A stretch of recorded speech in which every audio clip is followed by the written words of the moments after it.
আসসালামু আলাইকুম, আমি ডক্টর ফাহাদ বলছি। আমরা চলে এলাম মেডিকেল অ্যাডমিশন প্রশ্ন ব্যাংক সলিউশনের 2018-19 সালের ইংরেজির পার্ট 2 অর্থাৎ দ্বিতীয় পর্বে।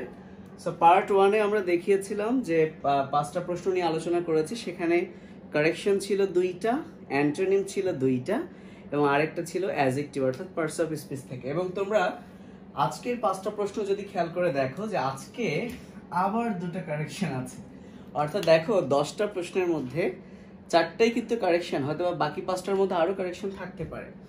পাশাপাশি এখানে লক্ষ্য করো 8 নম্বর প্রশ্নটাতে আবার কিন্তু পার্টস অফ স্পিচ এসেছে। তাহলে দেখো পার্টস অফ স্পিচ থেকে আমরা 10টা প্রশ্নের মধ্যে কিন্তু 2টো পেলাম। এছাড়া ইচ্ছা থাকলে উপায় হয়, অর্থাৎ একটা প্রভার্ব থেকে এসেছে। ওকে, আগেরও একটা কারেকশনে কিন্তু একটা প্রভার্ব ছিল, ম্যান কি proposes but god disposes. And এছাড়া একটা অর্থ এসেছে, অর্থাৎ আমরা যে সিনোনিম এবং অ্যান্টোনিমগুলো পড়ি, সিনোনিমগুলো মূলত ইংরেজি টু ইংরেজি আসে, বাট কখনো কখনো এরকম বাংলায়ও দিয়ে দিতে পারে। তো যাই হোক, আমরা আলোচনা করি। আমাদের 6 নম্বর প্রশ্ন হচ্ছে কারেকশন, অর্থাৎ এই 4টা সেন্টেন্সের মধ্যে কোনটা সঠিক আমাদেরকে নির্ণয় করতে হবে। এখানে একটা বিষয় লক্ষণীয় যে প্রত্যেকটা সেন্টেন্সে ফরবেড এই শব্দটা আছে। তো এই শব্দটা পাস্ট ফর্মে আছে, এটার প্রেজেন্ট ফর্ম হচ্ছে ফরবিড অ্যান্ড এর পরেরটা হচ্ছে ফরবিডেন। তো যাই হোক, ফরবিড মানে হচ্ছে নিষেধ করা, অর্থাৎ তোমরা যদি কাউকে কোনো কিছু করতে নিষেধ করো তখন এই শব্দটা বসে।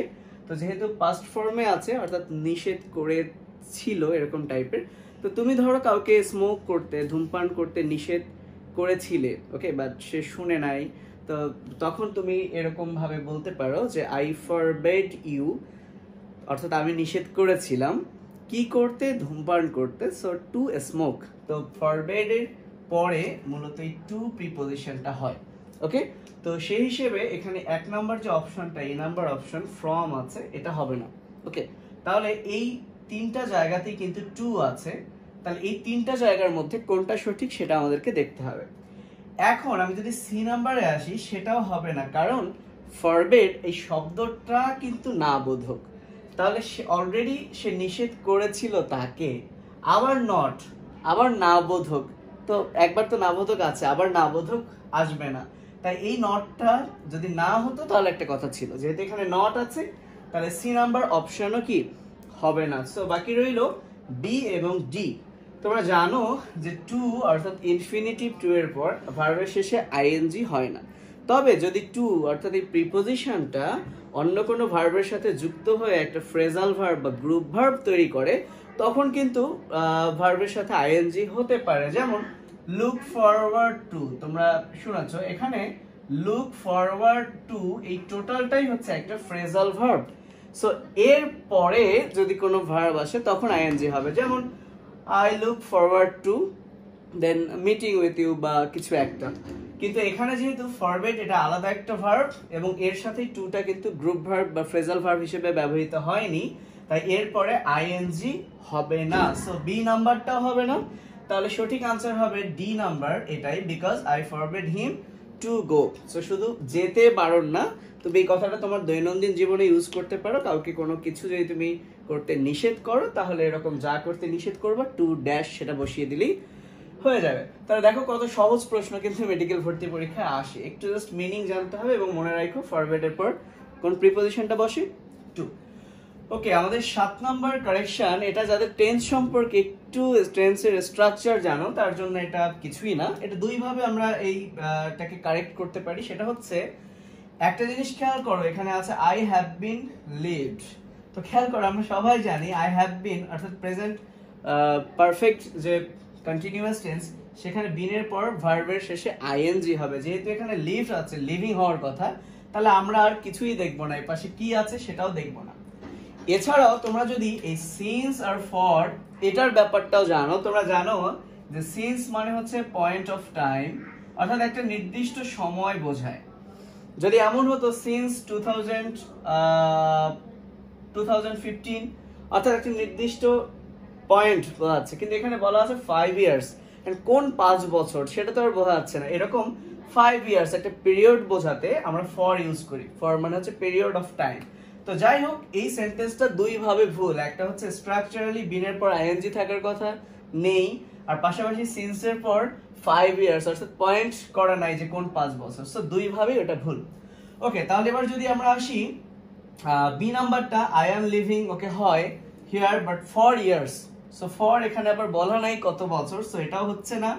সি আর ডি এখানে দেখো ফর 5 ইয়ার্স আছে, ফর 5 ইয়ার্স, তাহলে ফর দিয়ে এই ব্যাপারটা কারেক্ট।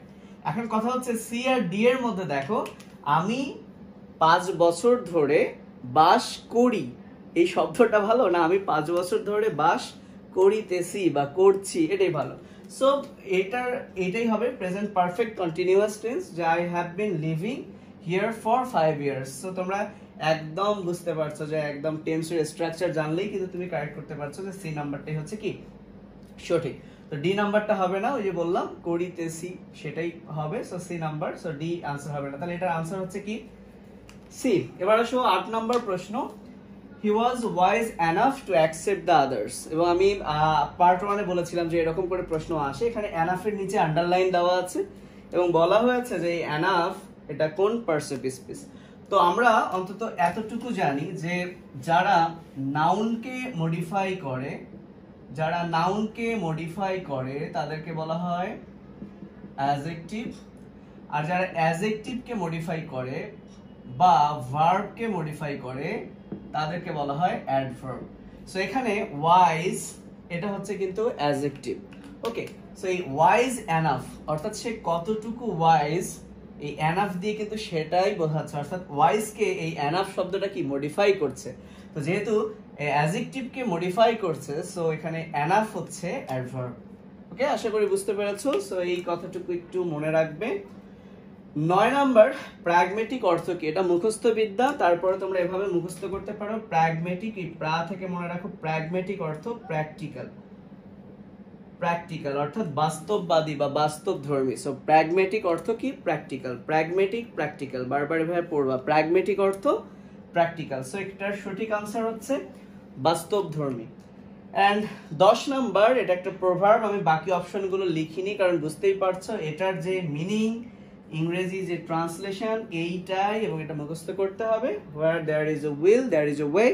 সো এখানে কোথাও এ ছিল না, কোথাও টু ছিল, there is way ছিল, এ ছিল না, এরকম বিভিন্ন অপশন ছিল, আমি আর সেটা লিখলাম না।